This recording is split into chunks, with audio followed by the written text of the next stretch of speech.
السلام عليكم ورحمة الله تعالى وبركاته. بسم الله الرحمن الرحيم. ரியாது சாலிஹீன் பாடம் 337. இந்த ரியாது சாலிஹீன் கிதாபினுடைய 337ஆம் நாள் பாடத்தில் நாம் அமர்ந்திருக்கின்றோம். இந்த பாடத்தில் பாபு திக்ரில் மௌத்தி வகிசரில் அமலி என்ற தலைப்பின் கீழ் அமையக்கூடிய வரக்கூடிய ஹதீசுகளை பற்றி நாம் பேசிக்கொண்டிருக்கின்றோம். அல்ஹம்துலில்லாஹ். நம்முடைய ஜாமியா ரகீப் எஜுகேஷனல் ட்ரஸ்டின் மூலமாக பல தீன் சம்பந்தப்பட்ட சேவைகளையும் பல துன்யா சம்பந்தப்பட்ட சேவைகளையும் நாம் செய்து கொண்டிருக்கின்றோம். இந்த சேவைகள் எவ்வித தொய்வின்றி தொடர்ந்து நடைபெறுவதற்காக நீங்கள் துஆ செய்யுங்கள். இன்னும் ஆதரவு தாருங்கள். நன்மையில் ஒன்று சேருவோம், முந்திக் கொள்வோம். உங்களுடைய நன்கொடைகளை எங்களுக்கு நீங்கள் வழங்க விரும்பினால் எங்களுடைய பேங்க் அக்கவுண்ட் டீட்டெயில்ஸ், வங்கி முகவரிகள் இங்கு கொடுக்கப்பட்டு இருக்கின்றது. இது அல்லாமல் இங்கு கியூஆர் ஸ்கேனும் கொடுக்கப்பட்டிருக்கின்றது. இதன் மூலமாக நீங்கள் ஸ்கேன் செய்தும் உங்களுடைய நன்கொடைகளை எங்களுக்கு நீங்கள் தாராளமாக வழங்கலாம். அல்லாஹு தஆலா உங்கள் வாழ்நாளை மென்மேலும் பரக்கத்தானதாகவும் செழிப்பானதாகவும் ஆக்கி வைப்பானாக. ஆமீன் ஆமீன் யா ரப்பல் ஆலமீன். இப்பொழுது இந்த ரியாது சாலிஹீனுடைய 337ஆம் நாள் பாடத்தில் நாம் 2 ஹதீசுகளை பற்றி பேச இருக்கின்றோம். அந்த 2 ஹதீசுகளில் முதலாவது ஹதீஸானது மரணத்தை நினைவு கூறுங்கள் என்ற தலைப்பின் கீழ் அமையக்கூடிய ஹதீஸாக இந்த ஹதீஸ் என்பது அமையக்கூடியதாக இருக்கின்றது. இந்த ஹதீஸில் ரசூலுல்லாஹி ஸல்லல்லாஹு அலைஹி வஸல்லம் அவர்கள் சொல்லும் பொழுது, இன்பங்களை துண்டிக்கக்கூடிய, அதாவது இன்பங்களை எல்லாம் அழிக்கக்கூடிய மரணம், அந்த அந்த மரணத்தை நினைப்பதை நீங்கள் அதிகப்படுத்திக் கொள்ளுங்கள் என்று ஸல்லல்லாஹு அலைஹி வஸல்லம் அவர்கள் இந்த ஹதீஸின் மூலம் சொல்லக்கூடியவர்களாக இருக்கிறாங்க. இரண்டாவது ஹதீஸ் என்பது நபியின் ஸலவாத் என்ற தலைப்பின் கீழ் அமையக்கூடிய இரண்டாவது ஹதீஸாக இந்த ஹதீஸ் என்பது அமையக்கூடியதாக இருக்கின்றது. இந்த ஹதீஸில் சொல்லப்படக்கூடிய செய்தி என்னன்னா, சையதுனா உபய் இப்னு கஅப் ரலியல்லாஹு அன்ஹு அன்னவர்களை தொட்டு அறிவிக்கப்படக்கூடிய ஹதீஸாக இந்த ஹதீஸ் என்பது அமைகின்றது. அவர்கள் சொல்கிறார்கள், ஸல்லல்லாஹு அலைஹி வஸல்லம் அன்னவர்கள் இரவில் 1/3 பகுதி சென்று விட்டால் மக்களுக்கு எழுந்து நின்று கூறக்கூடியவர்களாக இருப்பார்களாம். என்ன கூறுவாங்க? மக்களே, அல்லாஹ்வை அதிகம் நினைவு கூறுங்கள். பூமி பலமாக அதிர்ச்சி அடையும் நாள் வந்துவிட்டது. அதனை தொடர்ந்து பல பூகம்பம் அதிர்ச்சிகளும் வரக்கூடியதாக இருக்கின்றது, அதுவும் வந்துவிட்டது. இன்னும் மரணம் தனக்கு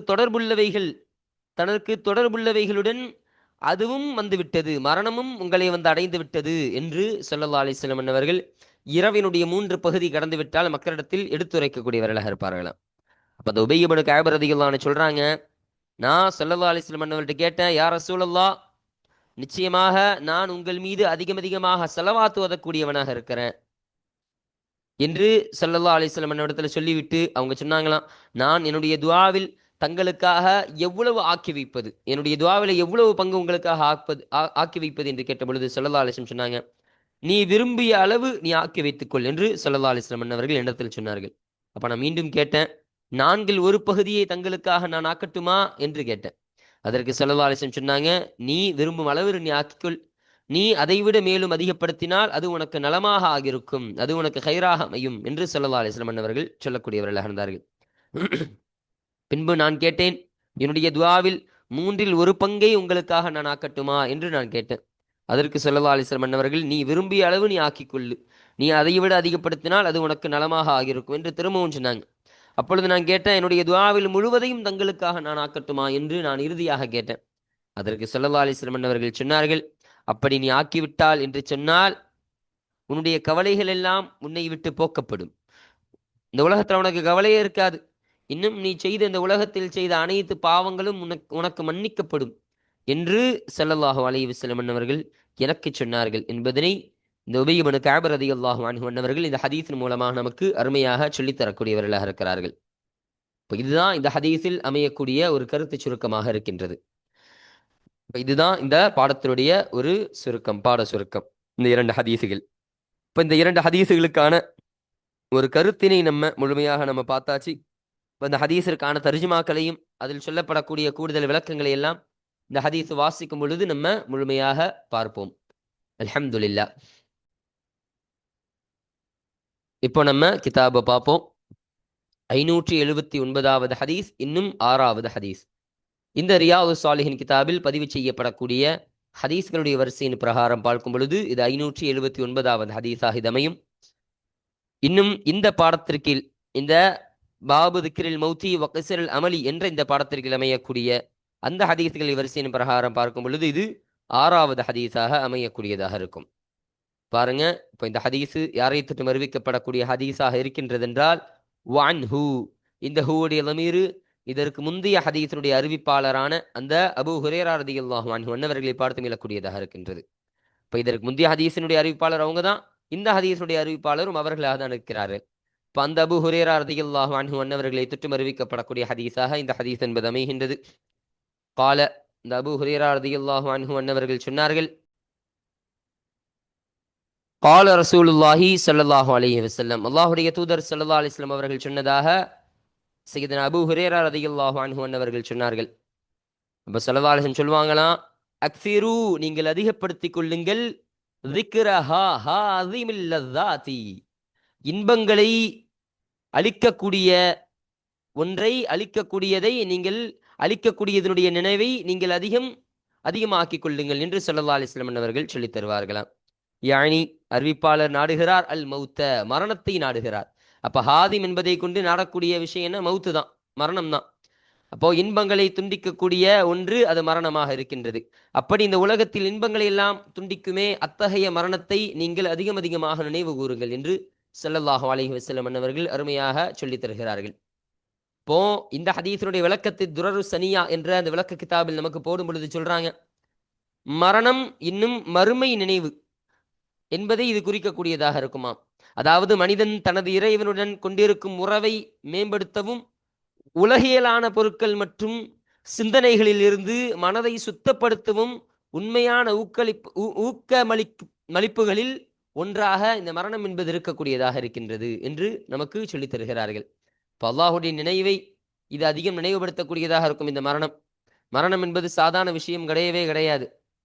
மரணம் என்பது ஒரு வாழ்க்கையில் இன்பங்களை எல்லாம் துண்டிக்கக்கூடியதாக இருக்கும் என்று ஸல்லல்லாஹு அலைஹி வஸல்லம் அவர்கள் சொல்லித் தருகிறார்கள். விளக்கத்தில் சொல்றாங்க, மரணம் என்பது மனிதனை இச்சைகள் மற்றும் பாவங்களில் மூழ்கி கொண்டிருக்கும் நிலையிலிருந்து தடுத்துவிடும் ஒரு முக்கியமான காரணமாக அந்த மரணம் என்பது அமையக்கூடியதாக இருக்கின்றது என்று விளக்கத்தில் நமக்கு சொல்றாங்க. இப்போ தனக்கு மரணம் வந்துருச்சுன்னா, மரணத்தினுடைய எண்ணம் அவனுக்கு வந்துருச்சுன்னா அவனுக்கு இந்த உலகத்தினுடைய இச்சைகள் எல்லாம் வராது. இந்த உலகத்தில் அவன் செய்யக்கூடிய பாவங்களில் மூழ்கி கொண்டிருக்கக்கூடிய இருந்தாலும் அதை விட்டுமெல்லாம் தடுக்கக்கூடிய ஒரு நிலையில் அந்த மரணம் என்பது அவனை ஆக்கிவிடக்கூடியதாக இருக்கும் என்று சொல்றாங்க. இன்னும் மரணத்தை நினைப்பது, அதன் உண்மையை உணர்வது, பாவத்தில் ஆழ்ந்திருக்கும் ஒருவரை சீர்திருத்தி நல்ல செயல்களை அதிகப்படுத்தவும், நரகத்திற்கு செலுத்தும் காரியங்களிலிருந்து விலகிச் செய்யவும் உதவுகிறது. இப்போ பொதுவாக நாம் மரணத்தினுடைய நினைவு வந்துருச்சுன்னு சொன்னா நரகத்திலிருந்தே அவனை விடுவித்து விடலாம். அந்த அளவிற்கான ஒரு மேம்பட்ட ஒரு நிலையை அந்த மரணம் என்பது கொடுக்கக்கூடியதாக இருக்கும் என்று நமக்கு இங்கு சொல்லித் தருகிறார்கள். மேலும் இறுதியாக விஷயத்தை சொல்லும் பொழுது, மேலும் அது மனிதனை உலகின் வீண் பிரச்சனைகள் மற்றும் ஆசைகளில் மூழ்கி விடாமல் விழிப்புணர்ச்சி அடையவும் அந்த மரணம் அளிக்கின்றது என்று சொல்லித் தருகிறார்கள். இந்த உலகத்தினுடைய வீணாக என்னென்ன பிரச்சனைகள்லாம் இருக்குதோ அந்த பிரச்சனையெல்லாம் அவன் மறந்துடுவான். மரணத்தினுடைய சிந்தனை வந்து சொன்னா பிரச்சனைலாம் அவனுக்கு ஞாபகம் இருக்காது. அவன் இந்த உலகத்தில் அவனுக்கு இருக்கக்கூடிய ஆசைகள் அதையும் அவன் மறந்து விடக்கூடியவனாக இருப்பான். அப்படிப்பட்ட ஒரு காரியத்தை இந்த மரணம்தான் கொடுக்கிறது என்பதை நமக்கு அருமையாக சொல்லித் தருகிறார்கள்.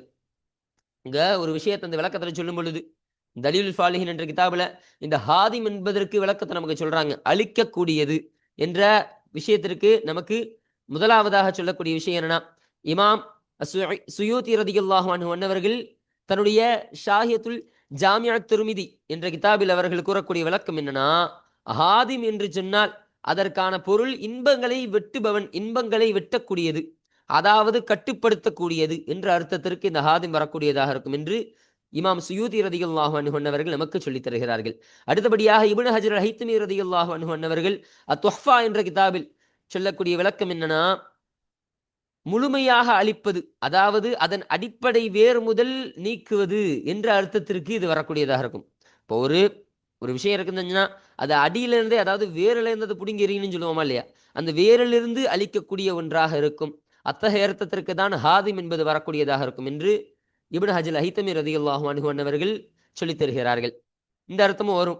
மூன்றாவதாக சுஹைலி ரலியல்லாஹு அன்ஹு, இமாம் சுஹைலி ரலியல்லாஹு அன்ஹு அன்னவர்கள் தன்னுடைய ஷரஹுல் மிஷ்காத்தில் சொல்லக்கூடிய அந்த விளக்கம் என்னன்னு சொன்னா, ஹாதிமுல் லத்தாத் என்று சொன்னால் அதாவது இது ஒரு ஊமையாக, அதாவது இஸ்திஆரத்தாக, கினாயத்தாகவும் இஸ்திஆரத்தாகவும் அர்த்தத்தில் வரக்கூடிய ஒன்றாக இருக்கும். அதாவது இன்பங்கள் இருந்து பின்னர் மரணம் அவற்றை முற்றிலும் அளிக்கிறது. இதை ஒரு உயர்ந்த கட்டிடம் ஒரு கடுமையான அதிர்ச்சியில் இடிந்து போவது போல ஒரு ஓமியப்படுத்தும் விதத்தில் இந்த அர்த்தம் அமையக்கூடியதாக இருக்கும் என்று இமாம் சுஹைலி ரலியல்லாஹு அன்ஹு அன்னவர்கள் நமக்கு அருமையாக, சுஹைலி ரலியல்லாஹு அன்ஹு அன்னவர்கள் நமக்கு அருமையாக சொல்லித் தருகிறார்கள். இப்போ ஒரு பில்டிங் இடிகிற மாதிரி, ஒரு பில்டிங் மொத்தமா இடிஞ்சு விழுந்தா எப்படி இருக்கும், அதுபோல அழிக்கக்கூடியதாக, இன்பங்களை அளிக்கக்கூடிய ஒன்றாக இந்த மரணம் என்பது அமையக்கூடியதாக இருக்கும். அத்தகைய ஒரு விஷயம்தான், அத்தகைய ஒரு விஷயம் இந்த மரணம் என்பது அது போன்ற ஒரு அளிக்கக்கூடிய, இன்பங்களை அளிக்கக்கூடிய ஒன்றாக இருக்கின்றது என்பதை நாம் இதன் மூலமாக புரிந்து கொள்ளலாம்.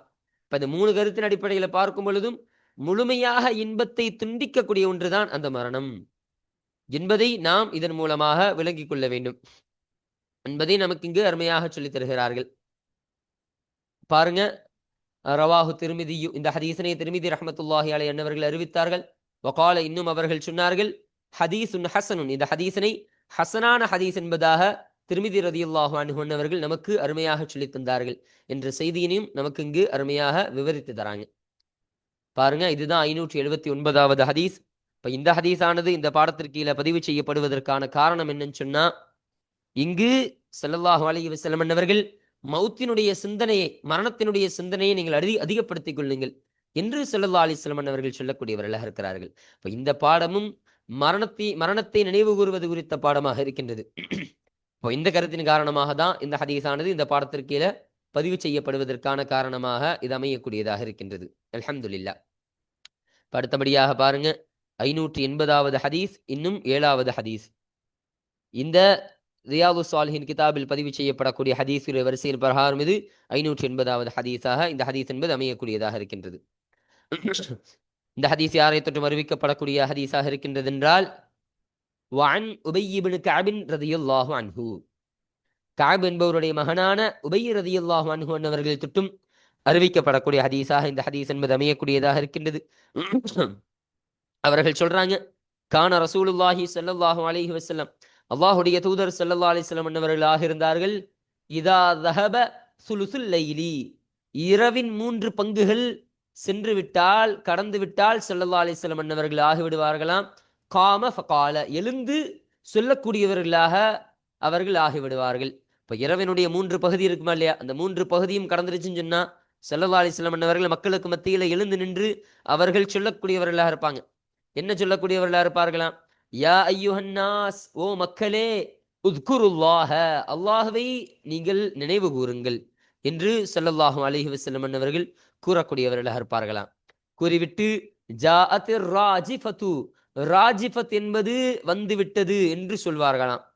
ராஜிஃபத்னா அர்த்தமாக பார்க்கும் பொழுது ஒரு கடுமையான ஒன்று, அதிரும் ஒன்று, அதிரக்கூடியது ஒன்று இருக்குமா இல்லையா, அதுதான் ராஜிஃபத். அப்படிப்பட்ட ஒரு நிலை வந்து விட்டது என்று சொல்வார்களாம். இங்கு விளக்கத்துல சொல்லும் பொழுது ராஜிஃபத் என்பது சூர் ஊதுவாங்களா இல்லையா, இந்த சூர் ஊதப்படும் பொழுது முதல் ஊதுதல் இருக்குமா இல்லையா, 2 சூர் ஊதப்படும். அந்த 2 சூரில் முதலாவது ஊதல் இருக்குமா இல்லையா, அதற்கு தான் ராஜிஃபத் என்று சொல்றாங்க. அதாவது கியாமத்தின் ஆரம்பத்தில் பூமியும் மலைகளும் அதிரும் தருணம். அப்போ அதிரக்கூடிய ஒரு தருணம் இருக்குமா இல்லையா, கியாமத்துடைய ஆரம்பம், முதல் சூர் ஊதிச்சுன்னா தான் கியாமத்துடைய ஆரம்பமா இருக்கும். அது ஊதப்பட்டுச்சுன்னா பூமியும் மலையும் அப்படியே அதிரக்கூடியதாக இருக்கும், அதிர்ந்து விடக்கூடியதாக இருக்கும். இப்போ அல்லாஹு தஆலா குர்ஆன்ல சொல்லக்கூடிய ஒரு ஆயத்தை சொல்றாங்க, முஸ்ஸமில் என்ற சூராவில், யௌம தர்ஜுஃபுல் அர்து வல் ஜிபாலு ஃபகானத்தில் ஜிபாலு கஸீப மஹீலா என்று அல்லாஹு தஆலா சொல்வான். அந்த நாளில் பூமியும் மலைகளும் அதிரும் என்று அல்லாஹ் சொல்வானா இல்லையா. அப்ப இந்த அர்த்தத்திற்கு தான் ராஜிஃபத்னா அதிரக்கூடிய ஒன்று என்ற அர்த்தத்திற்கு இதன் மூலமாக நாம் எடுத்துக்கொள்ளலாம். அப்ப அப்படிப்பட்ட ஒன்று வந்துவிட்டது என்று சொல்வார்களாம் ஸல்லல்லாஹு அலைஹி வஸல்லம். அடுத்தபடியாக தத்பஅஹர் ராதிஃபத்து, அந்த ராஜிஃபத்தை தொடர்ந்து ராதிஃபத்தும் வந்துவிட்டது என்று சொல்வார்களாம். ராதிஃபத்துன்னு சொன்னா அந்த சூர் ஊதப்படக்கூடிய அந்த சூரில் இரண்டாவது ஊதல் இருக்குமா இல்லையா, அதற்கு தான் ராதிஃபத்துன்னு சொல்லுவோம். அப்போ அதாவது உயிர் தெழும்பூதல், அதாவது அந்த இரண்டாவது சூற ஓதப்பட்டுன்னு சொன்னா இந்த உலகத்தில் மரணித்த அனைத்து உயிரும் உயிர் தெழும், பஹ்ஸ் செய்யப்படும், திரும்ப உயிர் கொடுத்து எழுப்பப்படும். இன்னும் சொல்றாங்க முதல் ஊதலுக்கு பிறகு 40 ஆண்டுகளுக்கு பிறகு நிகழும் ஒன்றாக இந்த ஊதல் என்பது அமையக்கூடியதாக இருக்கும். அப்ப முதல் சூர் ஊதப்பட்ட உடனே அதற்கப்புறம் 40 வருஷம் கழிச்சு தான் 2வது சூர் ஓதப்படுமா. அந்த சமயத்தில் எல்லாம் எழுப்பப்பட்டு விடும், எல்லா உயிரினங்களும் மீண்டும் எழுப்பப்பட்டு விடும். அத்தகைய ராதிஃபத்தும் அந்த ராஜிஃபத்தை தொடர்ந்து வந்துவிட்டது என்று ஸல்லல்லாஹு அலைஹி வஸல்லம் அவர்கள் சொல்வார்களாம். இன்னும் ஜா அல் மௌத்து, இன்னும் மரணம் என்பது வந்துவிட்டது. பிமா ஃபீஹி, அந்த மரணத்தில் உள்ள விஷயத்தோடு அந்த மரணமும் வந்துவிட்டது. அதாவது என்ன சொல்றாங்கன்னா விளக்கத்துல, மரணம் அதன் எல்லா துயரங்களோடும் வந்துவிட்டது என்று சொல்லி தருகிறார்கள். அப்போ இதுல என்னென்ன கட்டுப்படும்? இது மரணத்தின் வேதனைகள் கட்டுப்படும், சாகும் நேரத்தில் உள்ள அந்த சக்கராத்துகளும் கட்டுப்படும், கல்லறையில் இருக்கக்கூடிய கபருடைய சோதனைகளும் கட்டுப்படும், இன்னும் அந்த கபர்களுடைய வேதனைகள் கட்டுப்படும், இன்னும் அதனுடைய அச்சங்கள், அதனுடைய பயங்களும் கட்டுப்படும். இப்படி எல்லாம் இதில் அடங்கக்கூடியதாக இருக்கும். அப்ப மௌத்து அதற்குரிய எல்லா விஷயங்களோடு எல்லா துயரங்களோடும் அந்த மரணம் என்பதும் அடைந்து விட்டது, அந்த மரணம் என்பதும் வந்து விட்டது என்று ஸல்லல்லாஹு அலைஹி வஸல்லம் அவர்கள் சொல்லக்கூடியவர்களாக இருப்பார்களாம். அப்போ சொல்லிவிட்டவுடன் மறுபடியும் சொல்லுவாங்களா, ஜா அல் மௌத்து பிமா ஃபீஹி, அந்த மரணம் அதில் இருக்கக்கூடிய அனைத்து துன்பங்களோடும் அது வந்து விட்டது என்று 2 முறை ஸல்லல்லாஹு அலைஹி வஸல்லம் அவர்கள் மக்களை பார்த்து சொல்லக்கூடியவர்களாக இருப்பார்களாம். அப்போ அந்த சமயத்துல குல்து, நான் கேட்டேன். யார் சொல்றா? உபய் இப்னு கஅப் ரலியல்லாஹு அன்ஹு சொல்றாங்க. குல்து, நான் கேட்டேன், யா ரசூலல்லாஹ், அல்லாஹ்வுடைய தூதரே, இன்னி, நிச்சயமாக நான், உக்ஸிரு ஸலாத்த அலைக்க, உங்கள் மீது ஸலவாத்தினை நான் அதிகம் கூறக்கூடியவனாக அதிகப்படுத்தக்கூடியவனாக இருக்கிறேன் என்று சொல்லிவிட்டு, ஃபகம் அஜஅலு லக, உங்களுக்காக நான் எவ்வளவு ஆக்குவது, மின் ஸலாத்தி, என்னுடைய ஸலவாத்துகளிலிருந்து. அதாவது இந்த ஸலாத்தின் குறிப்பிடுறது தொழுகை கிடையாது, துஆ. அல்லாஹ்விடத்தில் இருக்கக்கூடிய துஆ இருக்குமா இல்லையா, அந்த துஆ அவருக்கு தான் ஸலாத்துன்னு சொல்லுவோம். இப்போ என்னுடைய துஆவில இருந்து, என்னுடைய துஆக்களிலிருந்து, என்னுடைய வேண்டுதலில் இருந்து உங்களுக்காக நான் எவ்வளவு ஆக்கட்டும், எந்த அளவிற்கு ஆக்கட்டும் என்று கேட்ட பொழுது கால ஸல்லல்லாஹு அலைஹி வஸல்லம் அவர்கள் சொன்னார்கள், மா ஷிஅத, நீ நாடியபடி ஆக்கிக்கொள். அதாவது நீ நாடியவாறு, நீ நினைத்தபடி நீ ஆக்கிக்கொள், நீ எவ்வளவு முடியுமோ அவ்வளவு பண்ணிக்கப்பா அப்படின்னு சொன்னாங்க. ஃபகுல்து, நான் மீண்டும் கேட்டேன், அர்ருபா, 4/1 நான் ஆக்கட்டுமா என்று கேட்டேன். கால, அதற்கு ஸல்லல்லாஹு அலைஹி வஸல்லம் அவர்கள் சொன்னார்கள், மா ஷிஅத, நீ விரும்பியவாறு நீ ஆக்கிக்கொள் என்று சொன்னார்கள். அடுத்தபடியாக ஃபைன் ஜித்த, அடுத்தும் சொன்ன ஃபைன் ஜித்த, நீ அதிகப்படுத்தினால் ஃபஹுவ ஹைருல் லக்க, அது உனக்கு ஹைராக அமையும். அப்போ 4/1 நீ ஆக்கிக்கொள், அதை விட நீ அதிகப்படுத்தினால் உனக்கு அது நன்மையாக நலவாக அமையும் என்று ஸல்லல்லாஹு அலைஹி வஸல்லம் அவர்கள் சொன்னார்கள். ஃபகுல்து, நான் மீண்டும் கேட்டேன், ஃபன்னிஸ்ஃப, நான் அதில் பாதியை நான் ஆக்கிவிடவா, என்னுடைய துஆக்களிலிருந்து பாதியை உங்களுக்கு நான் ஆக்கிவிடவா என்று கேட்டபொழுது கால ஸல்லல்லாஹு அலைஹி வஸல்லம் அவர்கள் சொன்னார்கள், மா ஷஅத, நீ நினைத்தவாறு நீ ஆக்கிக்கொள், நீ நாடியபடி நீ ஆக்கிக்கொள் என்று சொல்லிவிட்டு, ஃபைன் ஜித்த, நீ அதிகப்படுத்தினால் ஃபஹுவ ஹைருல் லக்க, அது உனக்கு ஹைராக நலவாக அமையும் என்று ஸல்லல்லாஹு அலைஹி வஸல்லம் அவர்கள் சொன்னார்கள். குல்து, அப்பொழுது நான் மீண்டும் கேட்டேன், ஃபஸ்ஸுலுஸைனி, 3/1 நான் ஆக்கிக் கொள்ளட்டுமா என்று நான் கேட்டபொழுது கால ஸல்லல்லாஹு அலைஹி வஸல்லம் அவர்கள் சொன்னார்கள், மா ஷஅத, நீ நாடியவாறு ஆக்கிக்கொள், ஃபைன் ஜித்த, நீ என்ன அதிகப்படுத்தினால் ஃபஹுவ ஹைருல் லக்க, அது உனக்கு நன்மையாக அமையும், நலவாக அமையும் என்று ஸல்லல்லாஹு அலைஹி வஸல்லம் அவர்கள் மீண்டும் எனக்கு சொன்னார்கள். அப்போ குல்து, நான் மீண்டும் கேட்டேன், அஜஅலு லக, உங்களுக்காக நான் ஆக்கட்டுமா, ஸலாத்தி குல்லஹா, என்னுடைய துஆக்கள் அனைத்தையும் உங்களுக்காக நான் ஆக்கட்டுமா, அனைத்து பங்கையும் உங்களுக்காக நான் ஆக்கிவிடட்டுமா என்று நான் கேட்டபொழுது கால ஸல்லல்லாஹு அலைஹி வஸல்லம் அவர்கள் சொன்னார்கள், இதன் அப்பொழுது துக்ஃபி ஹம்மக, உன்னுடைய கவலைகள் எல்லாம் போக்கப்படும் என்று ஸல்லல்லாஹு அலைஹி வஸல்லம் அவர்கள் சொன்னார்கள். இந்த உலகத்தில் உனக்கு என்னென்ன கவலை இருக்குதோ அந்த கவலைகள் எல்லாம் உன்னை விட்டு போகக்கூடியதாக இருக்கும். இப்போ சொன்னாங்க ஸல்லல்லாஹு அலைஹி வஸல்லம் விளக்கத்தில் எழுதும் பொழுது, அப்படியானால் அல்லாஹ் உன்னுடைய கவலைகள், இவ்வுலகத்தில் இருக்கக்கூடிய கவலைகளையும் மறுமையில் இருக்கக்கூடிய கவலைகளையும் அல்லாஹ் உனக்கு நீக்கிவிடுவான் என்று நமக்கு விளக்கத்தில் சொல்றாங்க. இப்போ உன்னுடைய கவலைகள் எல்லாம் உன்னை விட்டு நீங்கி விடக்கூடியதாக இருக்கும் சொன்னாங்க. இன்னும் வயோஃபர் அலக்க தம்புக, இன்னும் உன்னுடைய பாவம் உன்னை விட்டு உனக்கு மன்னிக்கப்படும் என்றும் ஸல்லல்லாஹு அலைஹி வஸல்லம் சொன்னாங்க. இந்த உலகத்தில் நீ செய்த எல்லா பாவமும் உனக்கு மன்னிக்கப்பட்டு விடுவா. அப்படி நீ செஞ்சுட்டேன்னு சொன்னா உன்னுடைய எல்லா கவலைகளும் தீர்ந்துவிடும், உன்னுடைய எல்லா பாவங்களும் தீர்ந்துவிடும் என்று ஸல்லல்லாஹு அலைஹி வஸல்லம் அவர்கள் எனக்கு கற்றுத்தந்தார்கள் என்ற விஷயத்தினை உபய் இப்னு கஅப் ரலியல்லாஹு அன்ஹு அவர்கள் அருமையாக நமக்கு சொல்லித் தருகிறார்கள். பாருங்க, ரவாஹு திர்மிதி, இந்த ஹதீஸினை திர்மிதி ரஹ்மத்துல்லாஹி அலைஹி அன்னவர்கள் அறிவித்தார்கள். வகால, இன்னும் அந்த திர்மிதி ரஹ்மத்துல்லாஹி அலைஹி அன்னவர்கள் சொன்னார்கள், ஹதீசுன் ஹசனுன், இந்த ஹதீஸினை ஹசனான ஹதீஸ் என்பதாக நமக்கு திருமிதி ரஹ்மத்துல்லாஹி அலைஹி அன்னவர்கள் இங்கு சொல்லித் தருகிறார்கள். இப்போ இந்த ஹதீஸில் கற்றுக்கூடிய அந்த ஹதீஸிலிருந்து நாம் அடையக்கூடிய பயன்கள் என்னென்ன என்பதை கற்றுத்தரும் பொழுது நமக்கு சொல்லித் தராங்க. ஸல்லல்லாஹு அலைஹி வஸல்லம் அன்னவர்கள் இரவில் எழுந்து மக்களை அல்லாஹ்வை நினைக்க அழைக்கக்கூடியவர்களாக இருந்தார்கள் என்ற ஒரு செய்தியை நம்ம விளங்கிக் கொள்ளலாம். இரண்டாவது விஷயம், மரணம் இன்னும் கியாமத்து பற்றிய நினைவூட்டல். அப்போ அந்த மரணத்தை, அந்த கியாமத்து நாளை பற்றிய நினைவூட்டல் நம்முடைய மனதில் அதிகமாக வந்து நம்முடைய மனதை சீர்படுத்த வேண்டும் என்ற ஒரு விஷயத்தையும் நாம் விளங்கிக் கொள்ளலாம் என்று சொல்லித்தராங்க. மூன்றாவதாக, நபி மீது ஸலவாத்து கூறுதல், அது மிகப்பெரிய இபாதத்தாக அமையக்கூடியதாக இருக்கும் என்ற ஒரு விஷயத்தையும் அமையலாம் என்ற விஷயத்தையும் சொல்லித்தராங்க. இப்போ ஸல்லல்லாஹு அலைஹி வஸல்லம் அவங்க மீது நம்ம ஸலவாத் சொல்வதன் மூலமாக நமக்கு இவ்வளவு பெரிய ஒரு இபாதத்தாக நமக்கு அமையக்கூடியதாக இருக்கின்றதா இல்லையா என்ற ஒரு விஷயத்தையும் நாம் விளங்கிக் கொள்ளலாம் என்று மூணாவது விஷயத்தை சொல்றாங்க. நான்காவதாக, இறுதியாக சொல்லும் பொழுது, ஒருவர் தன்னுடைய துஆக்களை முழுமையாக நபியின் மீது ஸலவாத்தாக அவர் செய்துவிட்டால் அல்லாஹ் அவருடைய கவலைகளையும் போக்கி விடுகிறான், அல்லாஹ் அவருடைய பாவங்களையும் மன்னிப்பவனாக ஆகிவிடுகிறான் என்ற ஒரு விஷயத்தையும் நாம் விளங்கிக் கொள்ளலாம். ஸல்லல்லாஹு அலைஹி வஸல்லம் சொன்னது மாதிரி நம்முடைய கவலைகள்லாம், அந்த உலகத்தில் எவ்வளோ நமக்கு கவலை இருக்குது, அந்த கவலையெல்லாம் அல்லாஹ் போக்கி விடுவான். நம்ம எவ்வளோ அந்த உலகத்தில் பாவம் செய்கிறோம், அந்த பாவங்கள் எல்லாம் நம்ம போகணுமா, அந்த பாவங்கள் எல்லாம் நீக்கிவிட வேண்டுமா, இந்த உலகத்தில் கவலை இல்லாமல் வாழ வேண்டுமா, நபின் மீது அதிகமாக ஸலவாத்து கூறக்கூடியவர்களாக நாம் ஆக வேண்டும் என்ற ஒரு விஷயத்தையும் நாம் இதன் மூலமாக விளங்கக்கூடியதாக இருக்கும் என்பதனை நமக்கு அருமையாக இந்த விளக்க கிதாபில் தலீலுல் ஃபாலிஹீன் என்ற கிதாபில் அருமையாக நமக்கு சொல்லித் தருகிறார்கள். அல்ஹம்துலில்லாஹ். பாருங்க, இதுதான் 580வது ஹதீஸ். இப்போ இந்த ஹதீஸானது இந்த பாடத்திற்கு கீழே பதிவு செய்யப்படுவதற்கான காரணம் என்னன்னு சொன்னா, இங்கு ஸல்லல்லாஹு அலைஹி வஸல்லம் அன்னவர்கள் மக்களுக்கு ஒவ்வொரு செய்தியாக சொல்லிக்கொண்டே வரும் பொழுது ஜா அல் மௌத்து பிமா ஃபீஹி, ஜா அல் மௌத்து பிமா ஃபீஹி என்பதாக 2 வார்த்தை சொன்னாங்க. 2 தடவை நமக்கு சொல்லித் தருகிறார்கள். மரணம் என்பது வந்துவிட்டது, அதனுடைய துன்பங்களோடு, மரணத்தில் இருக்கக்கூடிய எல்லா துன்பங்களோடும் அந்த மரணம் புறப்பட்டு வந்துவிட்டது, உங்களை அடைந்து விட்டது என்று ஸல்லல்லாஹு அலைஹி வஸல்லம் அன்னவர்கள் சொல்லித் தருகிறார்கள் இல்லையா. இப்போ இந்த ஒரு செய்தியின் காரணமாக தான் இப்போ இந்த பாடம் என்பது மரணத்தை நினைவு கூறக்கூடிய பாடமாக, மரணத்தை அஞ்சக்கூடிய ஒரு பாடமாக இந்த பாடம் என்பது அமையக்கூடியதாக இருக்கின்றதா இல்லையா. இப்போ இந்த ஒரு கருத்தின் காரணமாக தான் இந்த ஹதீஸானது இந்த பாடத்திற்கு கீழ் பதிவு செய்யப்படுவதற்கான காரணமாக இது அமைகின்றது. அல்ஹம்துலில்லாஹ். இப்போ இத்தோட இந்த பாடம் என்பது நிறைவு செய்யப்படுகிறது.